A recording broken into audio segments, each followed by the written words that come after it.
Back on the Chad Easty Show, News Talk KFYO. Tomorrow night, our good friends over at the Texas Public Policy Foundation, the State of the Taxpayer Tour, coming to Lubbock. And joining us on the phones right now, a good friend of ours, Vice President of the National Initiatives over at the Texas Public Policy Foundation, Chuck DeVore, back on the show. Chuck, welcome back. How are you today?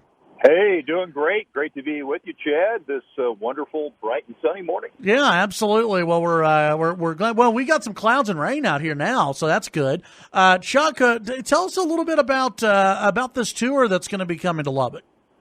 Yeah, we're heading out to the Saltgrass Steakhouse tomorrow evening at 5:30. We've got a panel of our experts. I think we've got 4 folks.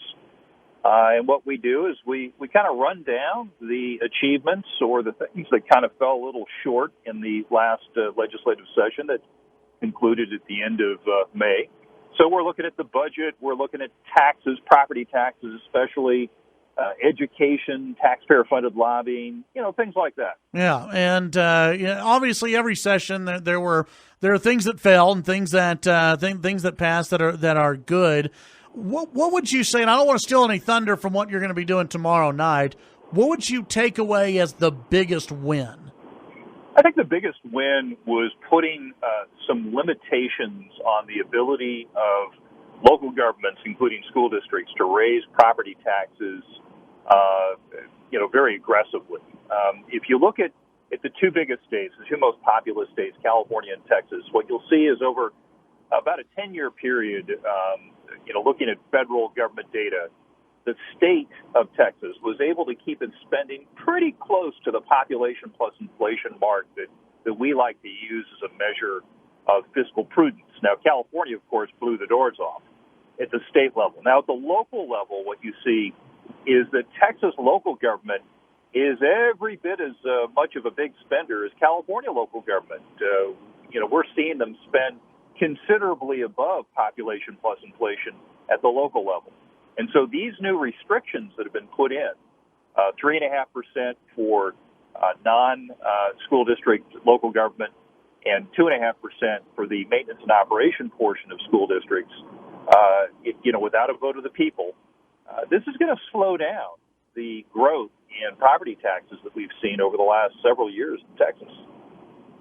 Visiting with Chuck DeVore with Texas Public Policy Foundation. So tomorrow night over at Saltgrass Steakhouse, which is right off the Marsh Sharp Freeway for everybody, 6026 Marsh Sharp Freeway. This is a free event for everybody, right?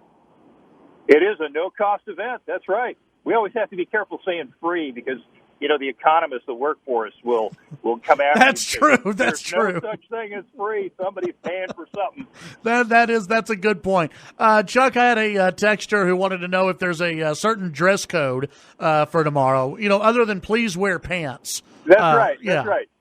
I think you just hit on the certain dress code. Come as you are. Come as you are. You want this place packed out, right?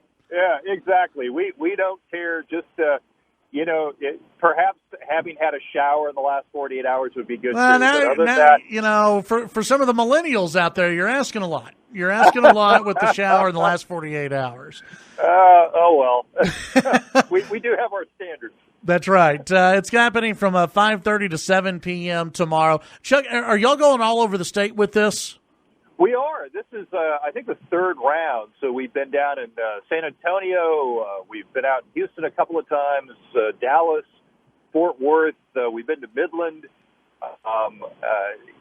This time around, I think we're going to Amarillo and Lubbock and El Paso. So, yeah, and we got some stops in the valley in another week or so. What has the general reaction been from other places across the state? Are people happy? Are they not happy? Are they satisfied? What's the mood been? Yeah, so a lot of really great questions, first of all.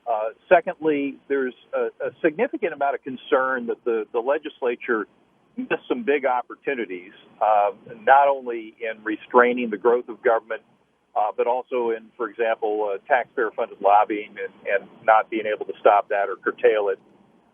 But generally speaking, when we're done giving the presentation and answering questions, I think 2 things happen. People come away a little more satisfied with the productivity of the legislature, and they come away satisfied that they've learned a lot, that they know a lot more about what happened in Austin, Texas during the legislative session.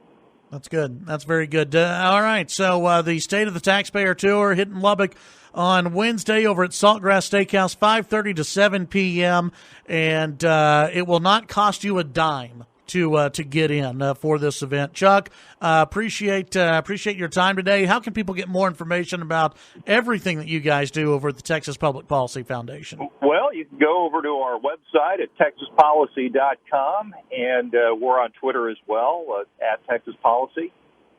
So we got a lot going on. And if you go to our website, just sign up.